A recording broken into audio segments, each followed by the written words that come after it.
avant ça, on va plutôt rester sur le stand avec l'association MO5 et David Soumet qui a une petite information pour nous.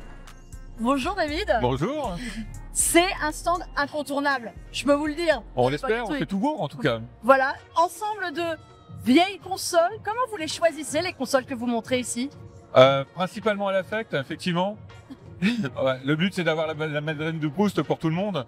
Donc oui, on a de la Super Nintendo, de la Mega Drive, mais aussi on a un peu de Vectrex, on a des consoles un peu plus obscures. La PC Engine n'est pas forcément connue du grand public alors qu'elle a eu un gros succès au Japon. Et donc on mélange un peu tout. Du connu, du un peu moins connu, on fait découvrir. Et souvent, les titres qu'on présente, on les choisit aussi pour que n'importe qui puisse jouer sur place. Vous avez combien de consoles au sein de l'association? Alors, console précisément, je ne sais plus, mais en tout, on a autour de 70 000 pièces dans nos collections. Ah oui. Oui, donc je comprends que ce soit difficile d'en choisir. Il y a quoi, une quarantaine ici, à peu près?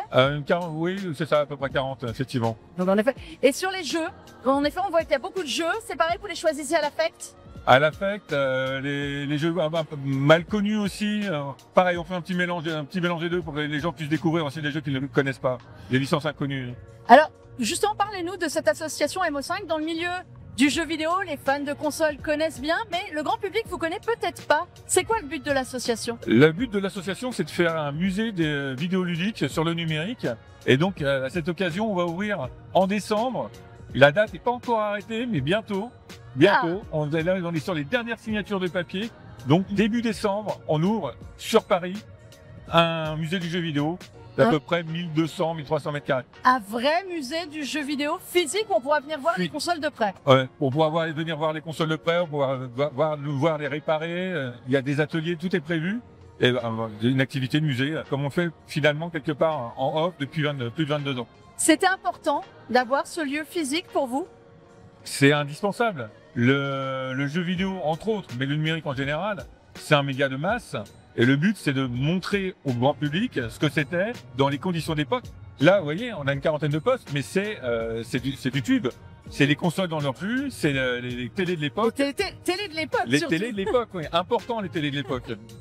Et donc, on se rend compte de ce que c'était qu'un temps de chargement sur une PlayStation, une Saturn.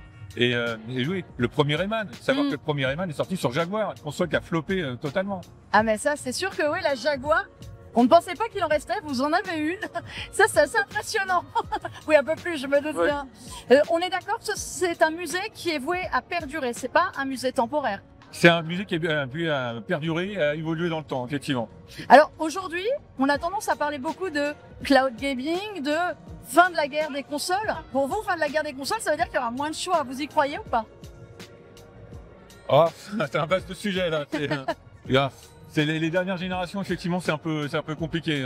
C'est un lissage, il y a moins de on Ouais, je sais pas, on verra. Vous y croyez? Notre plus grand regret, c'est le physique, effectivement, où là, on sent que c'est la fin et ça va être compliqué de revenir en arrière là-dessus. Quand vous voyez là, aujourd'hui, sur la Paris Games Week, des très très jeunes qui n'ont jamais vu ces consoles, qui n'ont jamais vu, qui n'ont jamais mis la main dessus, ça vous fait quoi le passage de témoin? Ça nous fait chaud au cœur de savoir que c'est encore accessible. Là, on a vu des gamins, ils avaient quoi, même pas 10 ans? Ouais, même pas. On a mis un Sega Rally, c'est intemporel. Ils comprennent en 30 secondes ce que c'est qu'un jeu d'arcade et ils enchaînent les parties. C'est top, c'est top. Vous êtes un passeur de mémoire, en fait, c'est beau. Exactement. C'est très beau. Très joli. Eh bien, merci beaucoup, David. Bonne Paris Games Week à vous aussi. Avec plein de jeunes joueurs auxquels faire découvrir toute la magie de ces machines. Merci. Merci.